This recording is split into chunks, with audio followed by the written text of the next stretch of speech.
अवहेला करि आसीछि एवं खाली अवहेला नुह परिहास मध्य करिछि। से दृष्टिकोणरू कांग्रेस दल तरफरू कांग्रेस नेता मान तरफरू बारंबार बारंबार एवं निजे पंडित नेहरूंकर द्वारा मध्य तांकु अपमानित करा जाइछि एवं सेथिपाई मु निश्चित भावरे दाबी रखुछि जे कांग्रेस दल सर्वप्रथमे जो बाबा साहेब भीमराव आंबेडकर को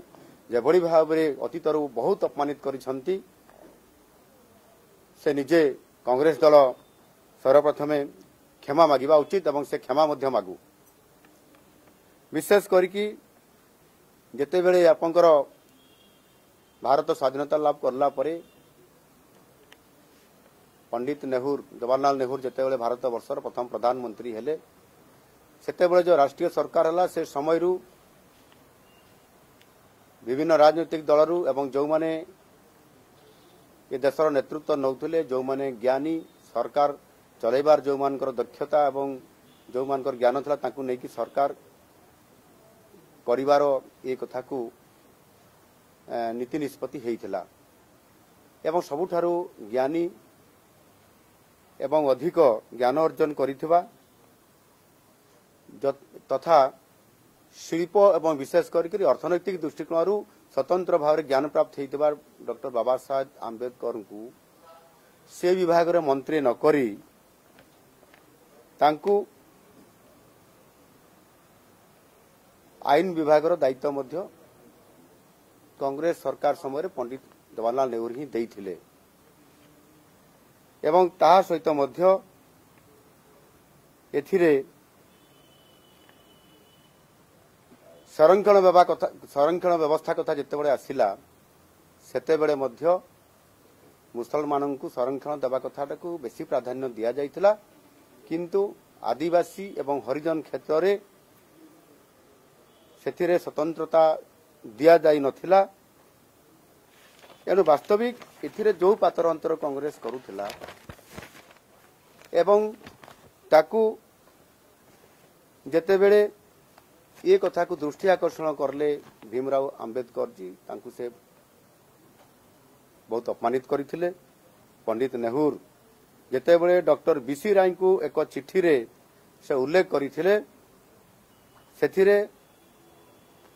जो प्रतिवाद करथिले डॉक्टर भीमराव आंबेडकर विभिन्न कथा को नेकरी जेतेबेले पातर अंतर करा जायतिला एवं से कथा को गुरुत्व देले नाही पंडित जवाहरलाल नेहरू सेतेबेले से तांको पदवी इस्तीफा देइथिले एवं इस्तीफा देला परे पंडित नेहरू डॉक्टर बीसी राय को एक चिठी लिखिथिले और से चिठी रे स्पष्ट भाव रे थिला जे भीमराव आंबेडकर जो इस्तीफा दउछंती सेथिरे कांग्रेस दल उपरे कौन सी प्रकार प्रभाव पड़िबो नाही एवं आज कांग्रेस पार्टी किभली भाव रे डॉक्टर भीमराव आंबेडकर सपक्ष रे कथा कहउछंती ताकू से अपमान करछंती एवं से जेतेबेले तांको कथा को रखिले नाही ये जो बारंबार घटना घटिला यानी संपूर्ण भाव रे कांग्रेस दल भीमराव आंबेडकर बाबा साहेब कर विरोध रे ही थिला। 1952 लोकसभा निर्वाचन रे एवं 1954 निर्वाचन रे बाबा साहेब आंबेडकर जेतेबेले निर्वाचन रे लड़ुतले तांको विरोध रे कांग्रेस लड़ुतला तांको विरोध रे कैंडिडेट भी देइतला एवं सेथिरे निजे मध्य ताको हरैया पई निजे पंडित जवाहरलाल नेहरू तांको विरोध रे प्रचार भी करुथिले बाबा साहेब आंबेडकर को परास्त करिया पई। अपरपेक्ष जदि आमे देखिबा ताले भारतीय जनता पार्टी रो जेतेबेले हमर सर्वोच्च नेतृवृंद बाबा साहेब को जन्मस्थान मध्य प्रदेश रो जेतेबेले तांकर मध्य प्रदेश से जेतेबेले तांकर स्मारकी सेठी प्रतिष्ठा करा गला प्रधानमंत्री स्वर्गत अटल बिहारी वाजपेयी ताकू उद्घाटन करथिले एवं दिल्ली रे मध्य जेतेबेले आंबेडकर केंद्र एक प्रतिष्ठा करा गला सेतेबेले मध्य आजिर यशस्वी प्रधानमंत्री नरेंद्र मोदी जी ताकू सेथिरे आम सरकार आसिला परे मध्य ताकू निर्माण करथिले एवं ताहार उद्घाटन मध्य करथिले। एनु किए काहाकू सम्मान देबा कथा योग्य पूजार अधिकारी जी ताकू सम्मान देबा भारतीय जनता पार्टी केबे पछाई नाही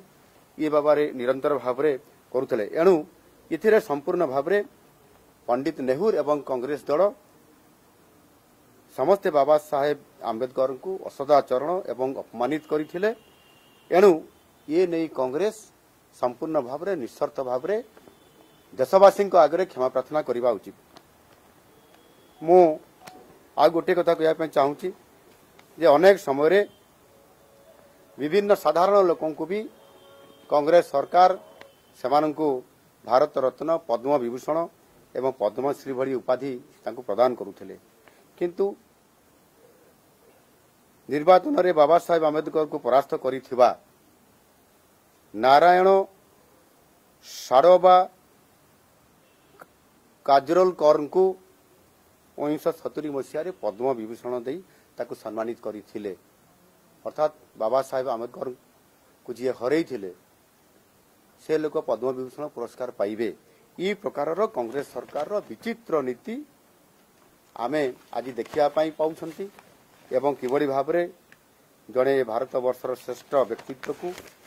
तांको किबड़ी भाव में से अपमानित करछंती ए कथा मु आज कहया पई एठी गणमाध्यम रे मध्ये चाहूछि। एणु आज निश्चित भाव में एक कथा मु कहया पई चाहिबी जे विगत जो घटना घटिला ताकू एक राजनैतिक चक्रांत करी गृहमंत्री अमित शाहर जो भाषण एक छोट विवृत्ति को नहीं जे भली भाव में ताकू विकृत करिसंती सेतिरे भारतवासी भल भाव में जानिछंती जे अमित शाहर आभिमुख्य कौन एवं भारतीय जनता पार्टी आभिमुख्य कौन अच्छी एवं किभली भाव में क्या सम्मान दि जाए से कथा भारतीय जनता पार्टी बेस ताकू भल भाव में जना अछि। वास्तव में राहुल गांधी एवं तांको दल जो माने बाबा साहेबंकर प्रति जो अतीत जो करा जाइथबा अपमान रो कलंक को जो माने बहन करुछंती आउ सेथि पई राहुल गांधी से सबु जो ड्रामाबाजी करुछंती से ड्रामाबाजी को से बंद करंतु एवं सुस्थ भाव से निजर जो जेभली भाव से इथिरे दल सहित सारा भारतीय लोक मानू बाबा साहेब आंबेडकर जेभली भाव से अतीत विकृत करुवा से दलर नेतृत्व नौथबा सेथिरे से क्षांत रहंतु